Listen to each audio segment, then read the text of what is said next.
This is LASFS The Panel Continues, and I'm here with Peter Atkins, so thanks for being here, Pete. You are an author. You are a screenwriter. Sure. And so I brought you in to kind of talk about writing.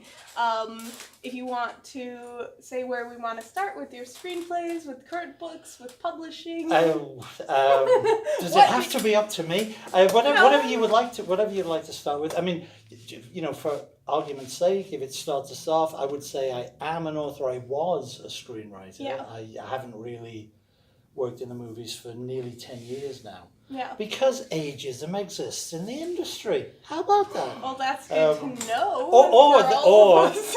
Or they finally twigged that I sucked. There's always you've got to acknowledge that possibility too. But just in pragmatic terms, my last paid screenwriting gig was a good decade ago now. Okay. Nearly. Okay. Cool. But yes, I still continue to force my stuff on the public in the form of primarily short stories now. Yeah, it's interesting because I've learned a lot from you and from Dennis Etchison about writing, and you both focus on short stories. And is there a reason why short form has attracted you so much? Well, it's you get it done quicker. Okay, I don't know. I don't have an attraction but it's short interesting. Form. It is interesting that you mentioned Dennis. Well, I'm flattered to be mentioned in the same breath as Dennis Etchison, obviously. But Dennis has always essentially he has written novels, he's written screenplays, he's written radio dramas, but his essentially his work is in the short story form and has been from the get-go, and I'm actually like the opposite of that in the sense that I ended up in the short story world, which, by the way, is insanity. Yeah. Because as I've said before, when people have been kind enough to invite me to talk to writing classes, my primary advice is this. What you want to do is my career in reverse. Because I started in the movies, which pays pretty good, I have to admit. And then I did a couple of novels, which pays okay, and now I do almost exclusively short stories, which pays for shit. So you really don't want to go in that order. However, I love the form, and I really have ended up feeling most at home with it. And I say lightly that it's done more quickly, but that is a factor. Okay. God, I should have checked up my reference, but was it Poe who talked about the unity of effect of the short story? Or was it somebody talking about Poe later? I couldn't tell somewhere you that. in the world of Poe, either he himself or a later analyst of his work talked about the unity of effect of a short story. Well, the notion of the unities obviously goes back to Aristotle, long before Poe. But the theory that a short story can doesn't have to be, but can be read in one sitting, so can work the whatever emotional trick, if that's not too reductionist a word, that it wants to play. It can be done cleanly and quickly. It's it's like, here's the drug. Yeah. Boom. It's in your system. It feels that it does the job. A novel, I'm not suggesting either form is superior to the other, superior or inferior to the other. But although people have read a novel in one sitting, I gather, it's not really designed that way. It's designed to be a more leisurely experience over time. The writer has to be aware that not only will the writer have to reinvest and refine the zone every time they come back to the part in the novel they are, but they'll have to consciously or be aware that the reader too will have, there's a re-entry element in inevitably in any longer form, I guess. As I say, neither one better than the other. Although I will say this, and it's on the record, so I'm not saying it behind his back, but Dennis Etchison, because he is an excellent short story writer, claims that the short story form is the superior form, which sounds to me like specious protectionism, because it's a good a short story is certainly better than a bad novel, just like a good symphony is certainly better than a bad song. Yeah. But a good song is better than a bad symphony, and a good novel. Yes. No, a good song is not better than a bad symphony. You formist. Songs are crap. Symphonies are great. Well, that's. But a bad symphony. Well, Marty, a bad I one. respect the strength of your position, though clearly it's arrant nonsense. An awful symphony. First of all, an awful song. Consider this: an awful song is over in 3 minutes. An awful symphony. Jesus Christ, you sat there for 45 minutes waiting for the thing to finish. So, in the realm of the awful, as in the realm of wit, brevity is all. Would you give me at least that, sir? He's thinking about it. But the point I'm making is that a form is not intrinsically superior to another form. An oil painting is not intrinsically superior to a pencil drawing. A good pencil drawing, better than a bad oil painting. Good oil painting, he's not buying it, look. Not buying it at all. I buy it. I'm there with you. He's a lengthist. I believe that the quality He's a of quantityist. The art is superior to the form of the art. Yes. Quality is superior to Inevitably. form. Which is probably some variation of Sturgeon's law, isn't it? It's probably some Probably a part of Sturgeon's right. law.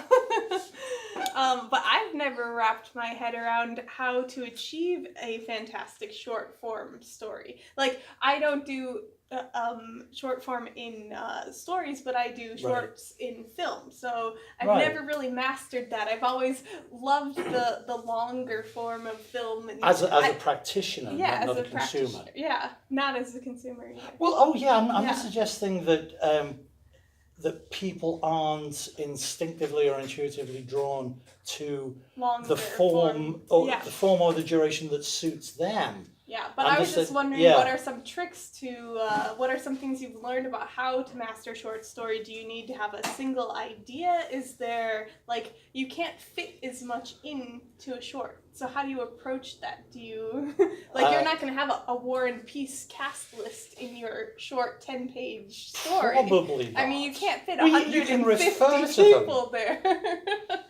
Sure. She looked down the valley to the 10,000 Russians that were massing. The names. She knew that within a short hour, the cannons would be roaring and thousands of people would be dead. But enough about them, she said, and turned to the man with whom she was having dinner.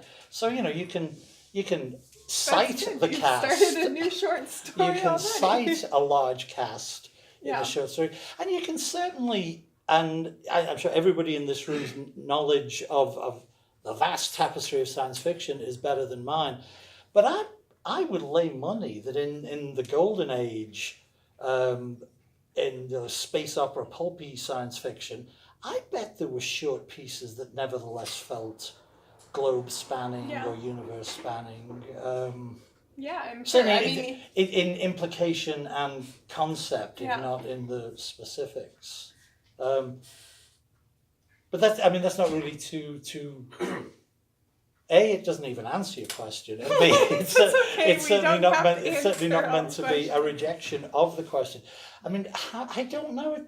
I think it is. I think it's partly to do with the mindset that draws any of us to the form or length we like. Yeah. Because it's funny to hear, how do you manage to make it short? It's like, I don't my God, know. It's like, I wish I knew how to make it long. It's, I've done 2 or 3 novels, but I don't know, my mind seems now at least not to work with that sort of architectonic big picture scale. It's more like I don't know, any work of fiction or any work of art, I guess, is all about the spark, whatever it is that starts any of us off to do something. Like he strives desperately for an image, like the grain of sand in the oyster that will eventually produce the pearl. The grain of sand, I think, can be anything. Whether you're going to write a novel or a short story, the grain of sand can be an idea. Yeah. Though again, just a personal prejudice, I tend to think that ideas aren't necessarily, idea or theme is not necessarily a good starting point for a story. I tend to think that a good starting point for a story or a novel or a movie is something a little more, let's say vernacular, but I'm using that metaphorically, so not just in terms of vernacular language, but like specific, parochial, quotidian, like a phrase or the way somebody crossed the room, or somebody's hat as they cross at a light. Anything that makes you go, huh? Yeah. And then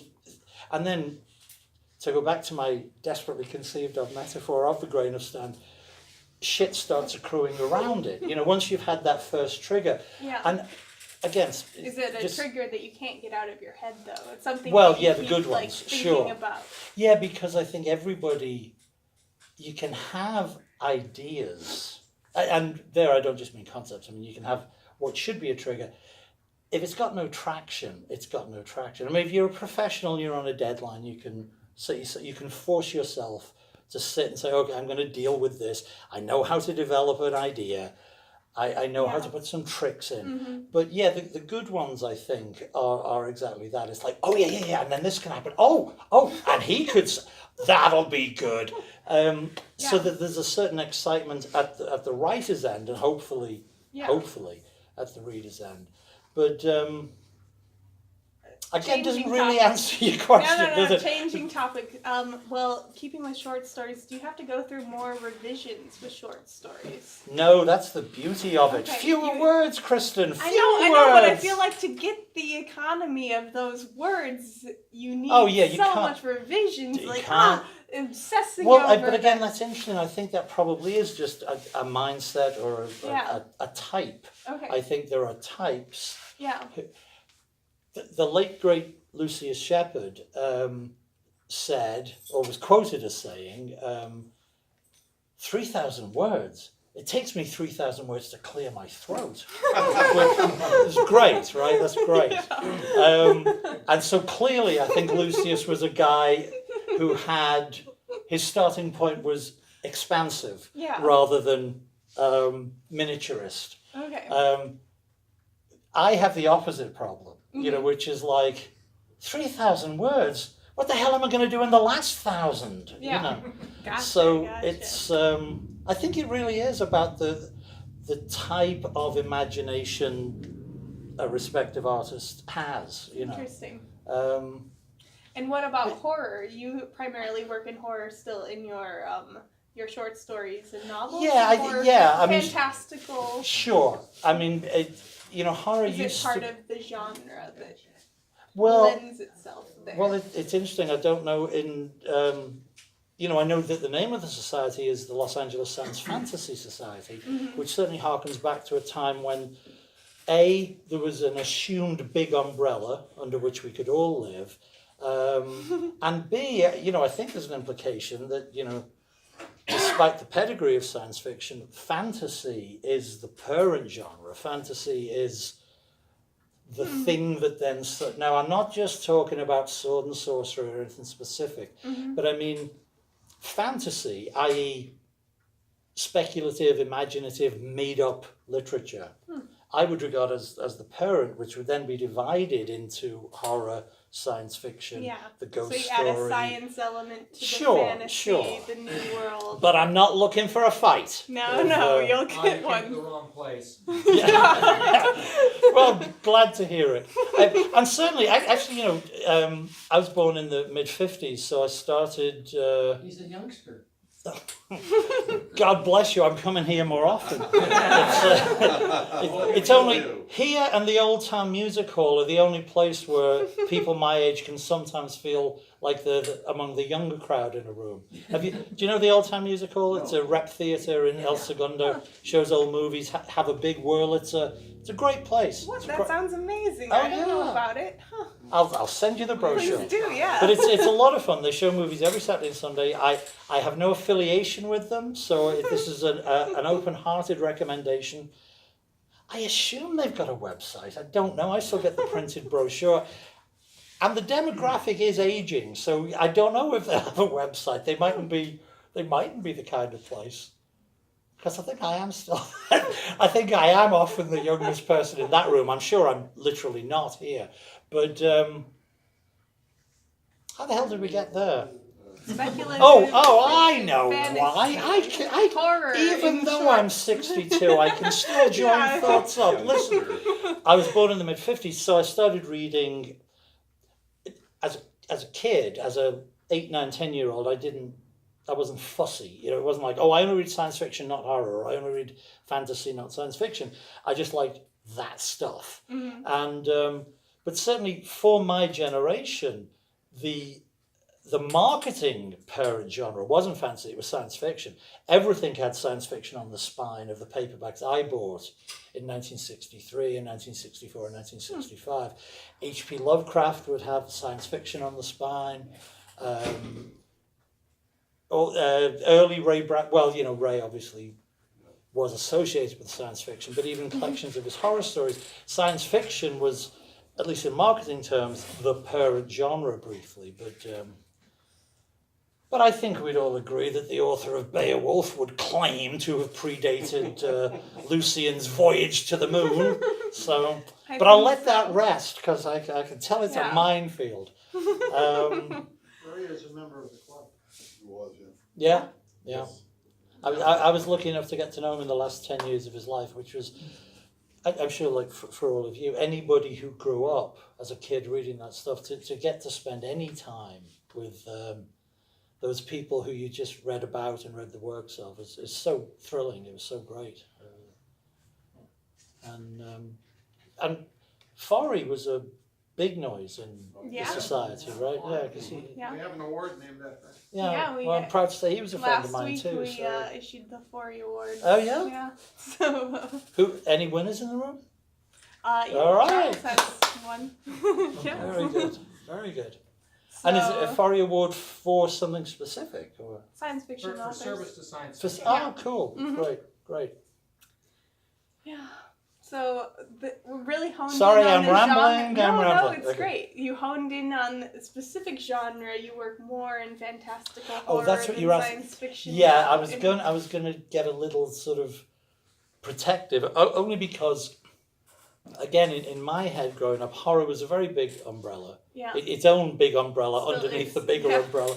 Well, is it though? See, that's the problem. People now use... but people narrowly think of it as a Right. slasher film. Sure. Basically, a so gore fest, and then right. you wouldn't classify. Yeah, then they'd be very disappointed. I saw this movie called Assassination Nation last night, and I'd put it as a horror because it's one of the more terrifying films. But I've I'm hearing seen great lately. things about it. Is it's it great. good? Oh yeah, yeah, cool. Yeah. But I put it as a horror because I happen to love horror, and I know that you. Oh, so you just want to claim it? No, it's scary. You know, if you have those fear elements and the tension that comes from it, it was a very realistic horror. But most people wouldn't classify it as that because then automatically you'd think you're going to see a gore fest, a slasher film, something like that. So we know that horror can encompass more than that. Yes, but so I'm a little cautious these days to say I write horror, not because I love a ridiculous gore fest as much as the next guy, but I don't want to disappoint. If people say, "Oh boy, this is going to be like Saw 4," then they're going to be very disappointed with my quirky little ghost stories.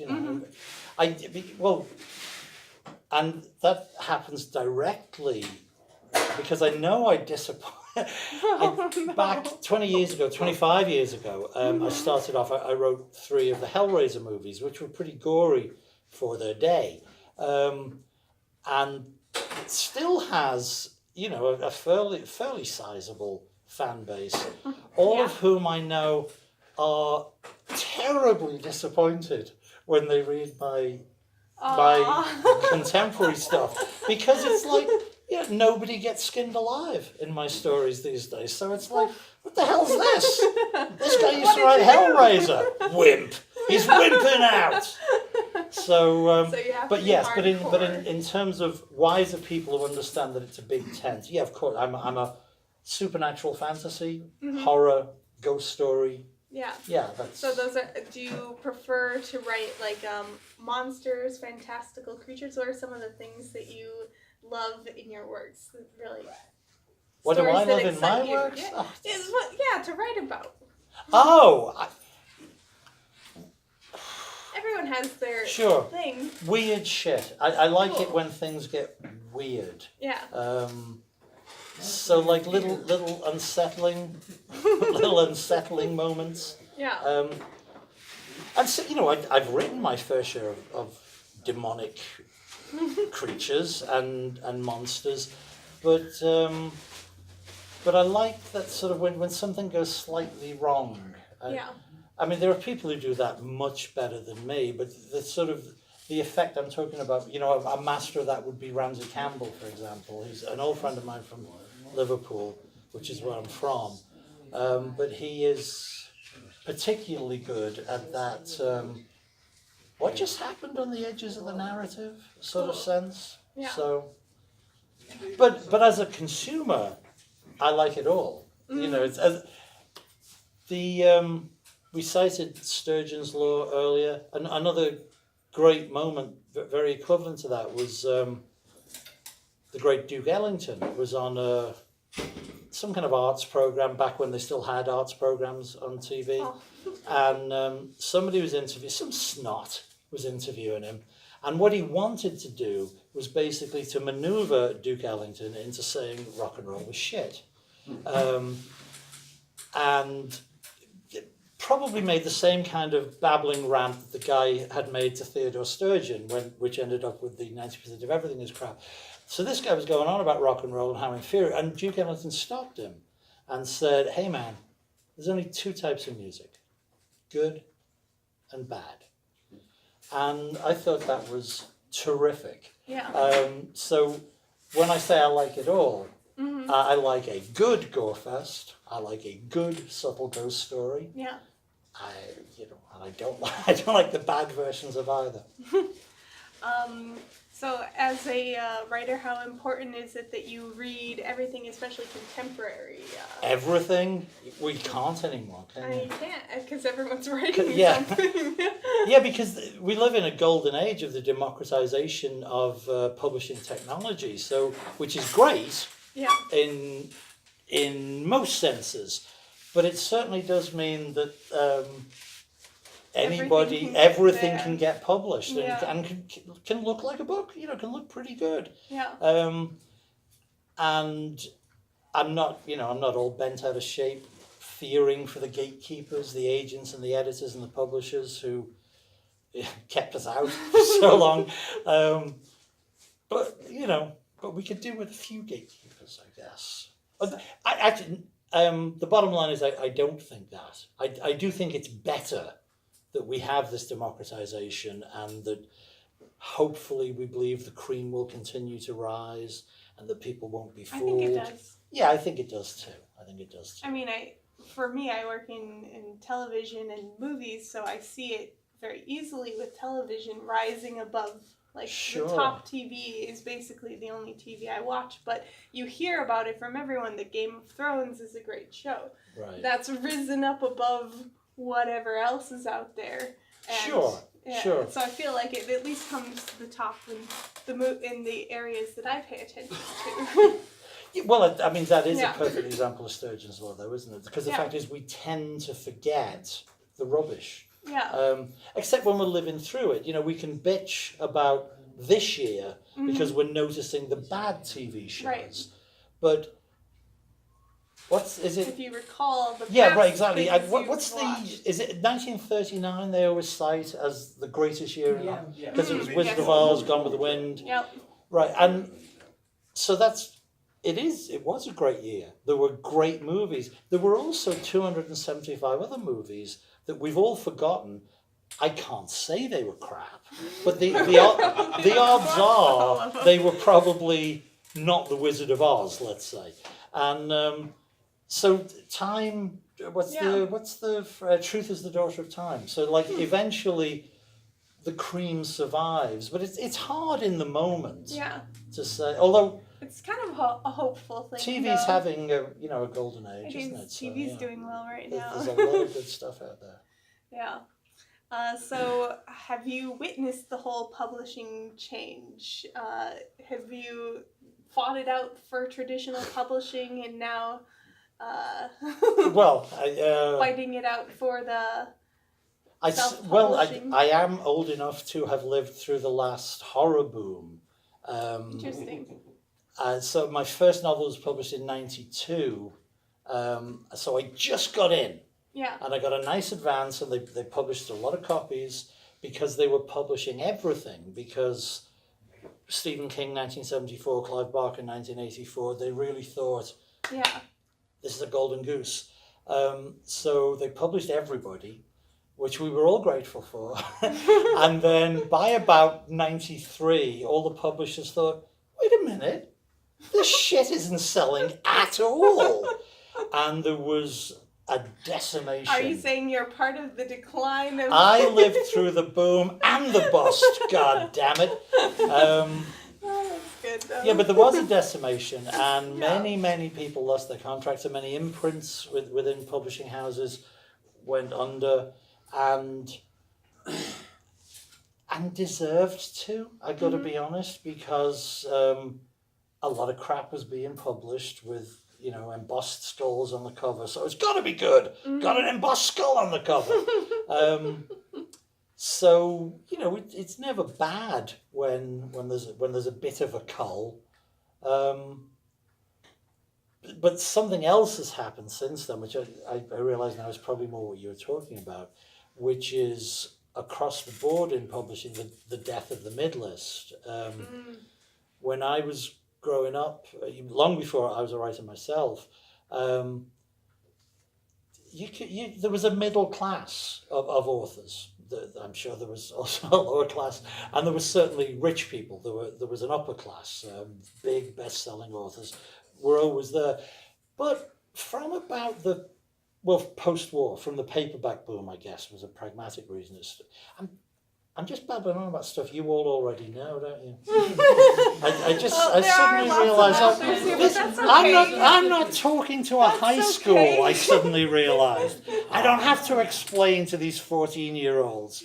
But anyway, so the mid-list, the middle class, just as in the recording business and the film business, that metaphorically the middle class has really been swept away. You can be a tiny indie author, filmmaker, musical act, or you can be a AAA multi-million-dollar earning author, I've heard that the filmmaker. middle class in society has kind of that too. disappearing That too, too. I So guess. how did that's so strange.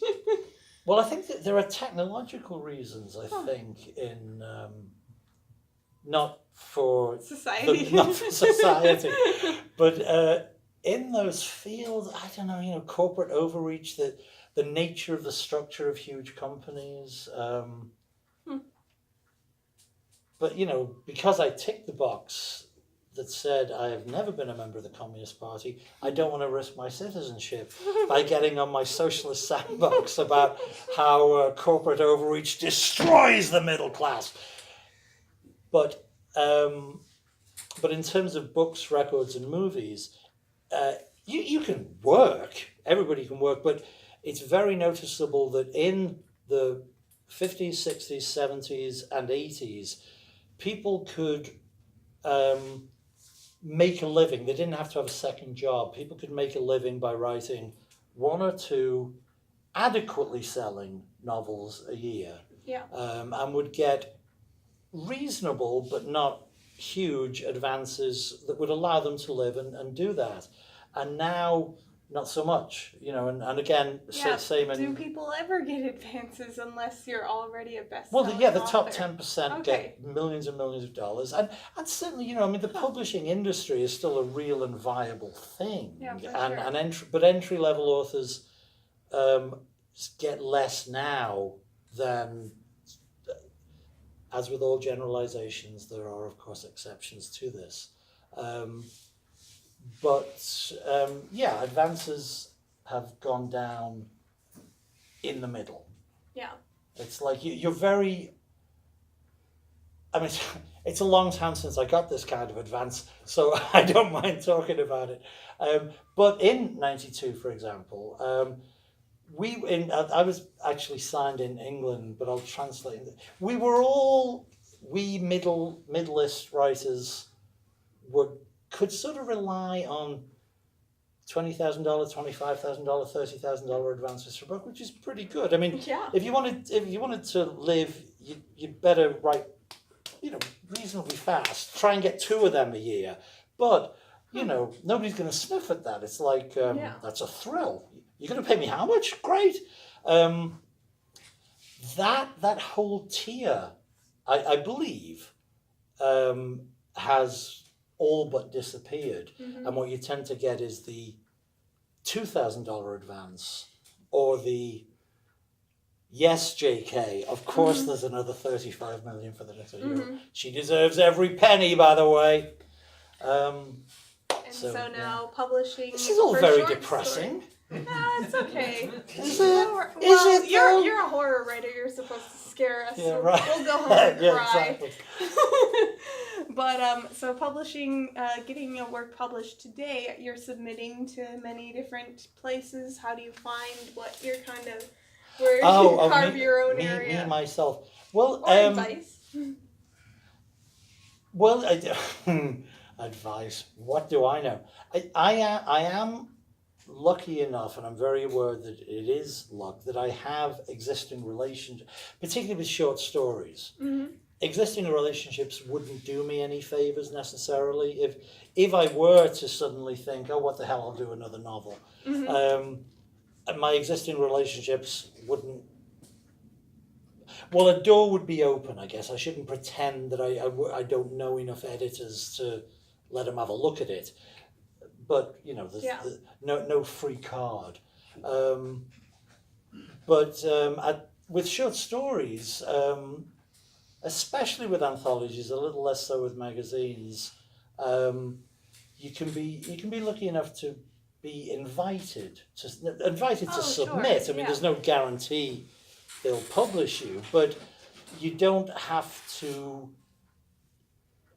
What do I mean? You don't have to chase the possibility of a market, because I've got drunk at conventions with a lot of people who are still editing anthologies, putting magazines together. So, I realize it is luck that they'll say inevitably, oh, we're doing this. Have you got anything? Or would you like to? So, are conventions a good kind of way to network in business?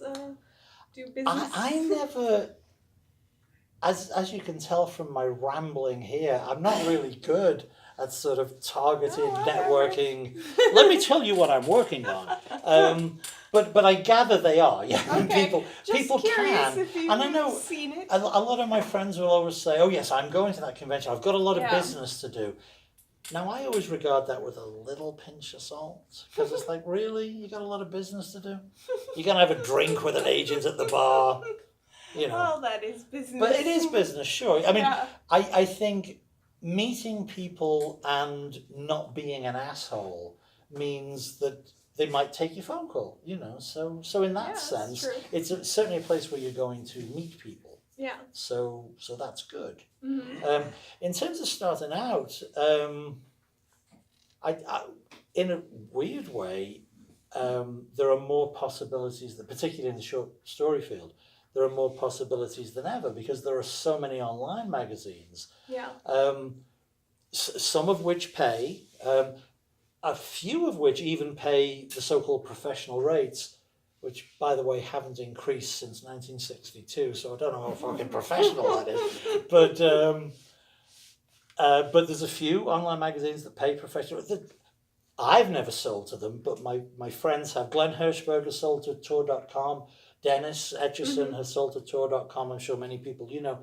And they pay, well, I'm probably not meant to say out loud, however, they pay a good rate. It's a very good place to sell a novella if you're lucky enough to have it accepted. So that's an online, it's not really a magazine, but Tor.com have this novellas thing. So that pays, more than many print venues. So there's that.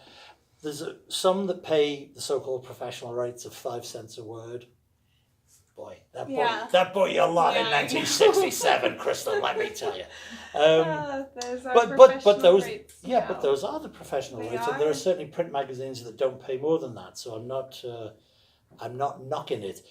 And then there are online magazines that realize it's nice to pay an artist, so they'll try, but it'll be a penny a word or a penny every 100 words.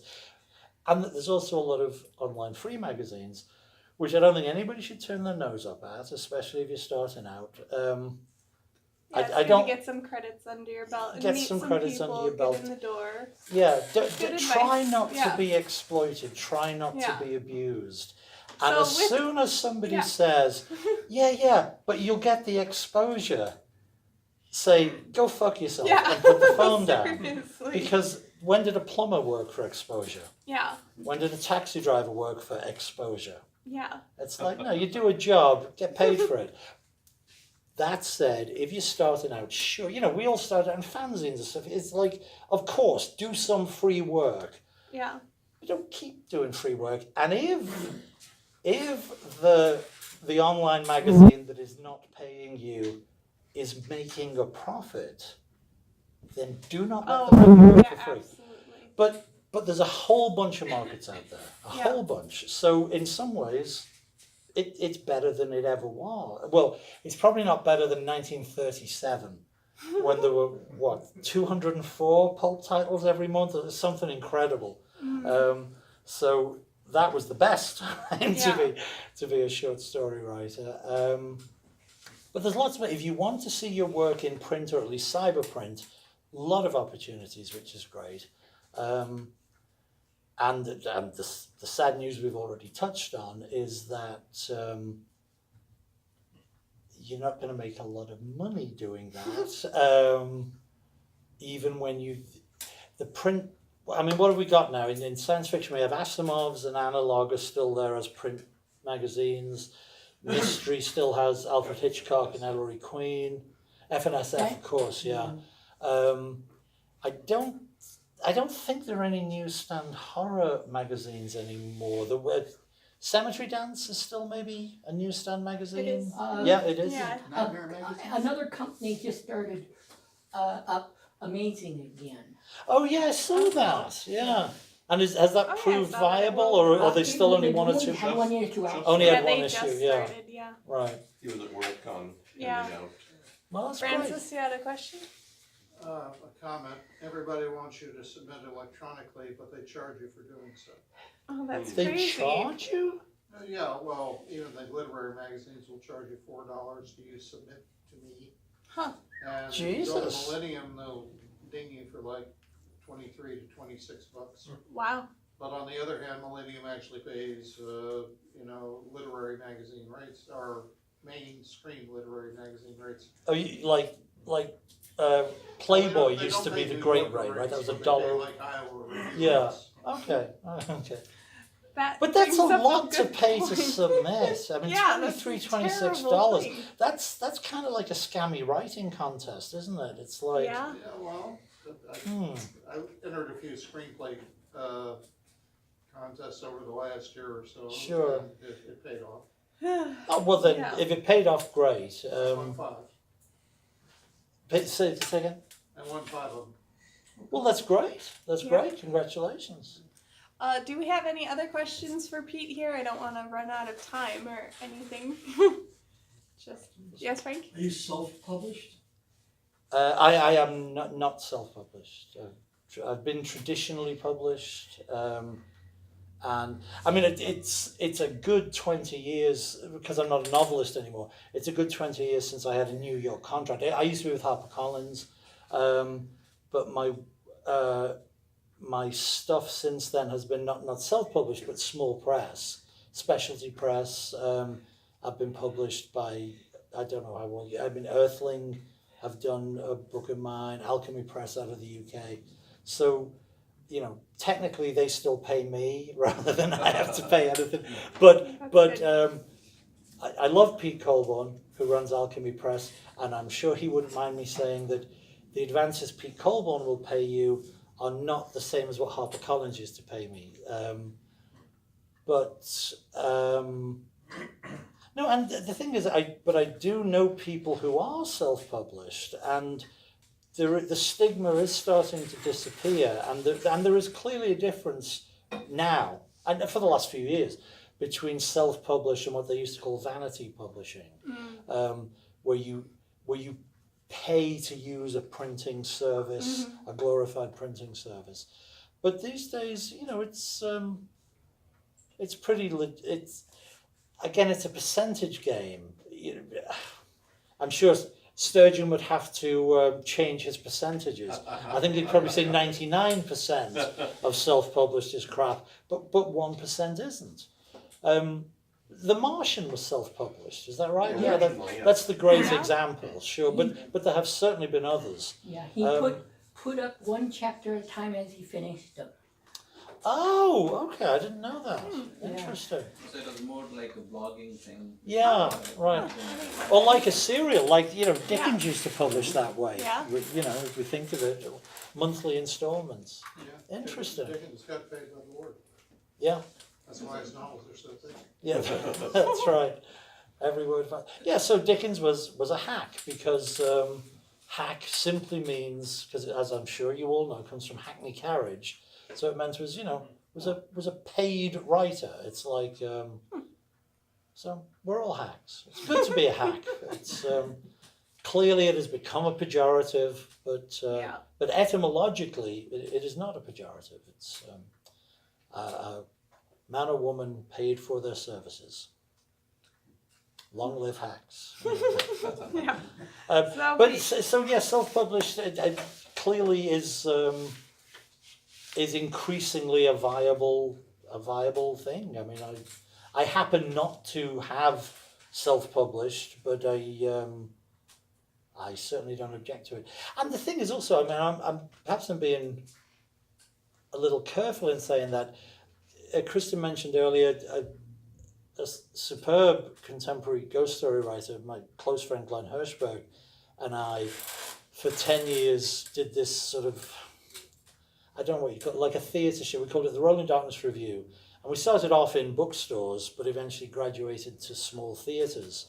And it was an attempt to make readings less bloody awful, because most authors are terrible readers of their own work, and it's very dull to sit in under neon. No, not neon. I wish it was neon. Fluorescence in the back of a. These are fabulous, though. These ones are great. But sitting under fluorescence in the back of a bookstore, having a writer looking at their pages. So we came up with this show to try and make it more entertaining. We had a little wraparound play. We'd do live readings, hopefully with some personality, and with live music. And as a consequence, Earthling Publications agreed to publish a chapbook of the original stories Glen and I would write every year. So it wasn't self-publishing, but it was like a self-generated event, you know. Cool. Yes, sir. Yeah, Kristen had a person here, an author some time ago, who did self-publishing, but he hired an editor so that he had that extra pair of eyes to go through and correct the problems, which are always going to creep up anyway. Oh, sure. Yeah, because he was successful at that, I understand. Yeah, absolutely. But he Oh, is that right? was self-published, but professionally done. Sure, yeah, absolutely. And there are an increasing number of freelance editors out there who will offer editorial services, some quite expensive. to go through your manuscript. And I guess, as with any service, I would just say caveat emptor. Just be careful. Look for other, Yelp reviews or whatever the hell they do it these days, because, well, again, I'm sure they wouldn't mind me mentioning the names of people who had, at one time, had jobs in New York publishing, as the company shrank. Have now become freelance. I'm not going to name names just in case, but I know a couple of people who had been, perfectly serious and perfectly respected and perfectly good editors at New York houses now offer that kind of service. But so do an awful lot of people who've just decided they can be editors. I know the difference between a colon and a period. I can edit your book. It takes a lot more than that. But there are certainly people who will do a great job on improving your manuscript, because we all think we don't need it, and we all do. That's what Heinlein did, and his stuff went into crack. Oh yeah, right. Never hire an editor who has been a high school English teacher. Well, yeah, right, because you don't want a grammar cop. An editor is not a grammar cop. I mean, if you make a particularly egregious mistake, they should perhaps point it out. But yeah, you don't want a school mom. You don't want somebody with a stick up their ass saying. Yeah, what is a good editor? What makes a good editor? Well, first of all, I mean, as I'm sure you know, an editor a professional editor is very different than a copy editor. Mm-hmm. Almost the last thing they'll do is copy edit your manuscript for you. At a big publishing house, they will have copy editors on staff who will do that. But the editor is about story points. The notes you will get from an editor are a guy walks in at the end of chapter 4 with a gun. Fucking gun doesn't go off till chapter 11. What are you thinking? It'll be that sort of stuff. It'll be advice about pacing, about clarity, about narrative dynamism, moving the story forward, not cheating the reader, revealing what you. So it'll be story points. It'll be craft points rather than you have a dangling subclause that you haven't closed. Again, they'll point that crap out, and they should. But a copy editor or proofreader will catch most of that stuff. The real editor's job is to say, you think your protagonist is charming and funny, but he's kind of an asshole. So they'll advise you to stuff like that. That's good like to know. I don't think everyone does know that. One thing that surprised the publishers by what Locust said was that people would download a novel or a book, and then they'd buy the hardcover copy of it. That's great. And that's very good news. Really surprised them how much that was happening. Yes, Matthew? Bain observed that years ago, and I read it and said, "Oh, then I did that because I read this Laumer book online, and then I bought a copy of the book." So it does happen. Right. That really is good to know. And I have friends of my age or older who are, politically opposed to ebooks, or I'm not. I'm too old to enjoy them. I'm of a generation that likes the physical object in my hand. But theoretically, it's just a delivery system. I have nothing against the delivery system. It's like objecting to seeing a movie on television. Yeah, Charles? Yeah, my publisher was one of the very first to get into ebooks. Yeah. Like a generation ago. And when I signed with her, one of her conditions was that each of my books had to be long enough to justify print publication, because she wanted to get back to print. Great. And my books come out electronically, and shortly thereafter they come out as a physical object, and the physical objects sell. That's great. That is great really to is know. good to know. That, I mean, Go ahead, sir. Yeah, just amplifying on the buying hard copies. I downloaded a copy of Harry Potter and the Art of Spying. Gave a hard copy to a friend's daughter for her bat mitzvah present. Yeah. She and her father were fighting over who got to read it first. That's great. So it's like, yeah, okay, hard copy sells. Oh, no, they Because absolutely. I knew about it, I bought the hard copy. Yeah. Yeah, they certainly continue to sell. I mean, what I was going to say about the age I am and the associational pleasure of a physical book. You know, it's very interesting to hear about a bat mitzvah girl at 14, right? 13? 13. That's great that they're interested in hardcover. Because I would quite understand if people who only grew up with Kindles just thought, this is the way I read fiction. Yeah. Because the words are the same. I do recognize that. For me, you know, If I hadn't found it online, I wouldn't have known to go looking for the hard copy. Yeah. Right, sure.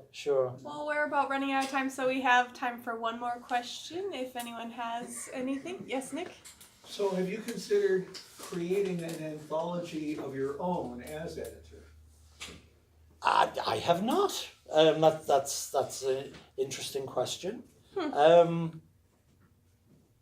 Perhaps I'll give it some thought. That is a good question. Yeah, I like anthologies. I like collections of stories.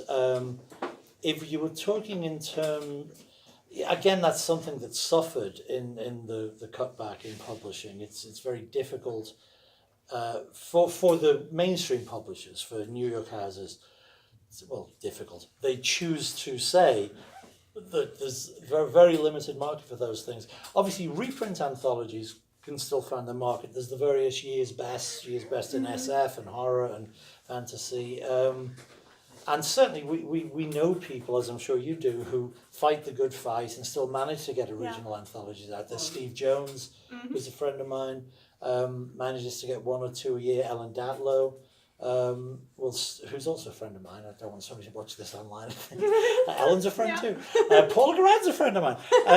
So there are people who certainly do original, but it's an uphill fight. If you can get Stephen King to give you a story for your anthology, if you can get him to do anything, right? Then you will get it published. You know, you'll make a sale. Yeah, I'll think about that. I like it because I don't have to come up with the idea. I just come up with the theme, right? Yeah, then you edit the stories. Cat horror, whatever it is. And on cat horror, we're going to wrap it up. Thank you, Pete, for coming and sharing your insight on the world of writing. So, Thank you anyway, very thanks much. for coming.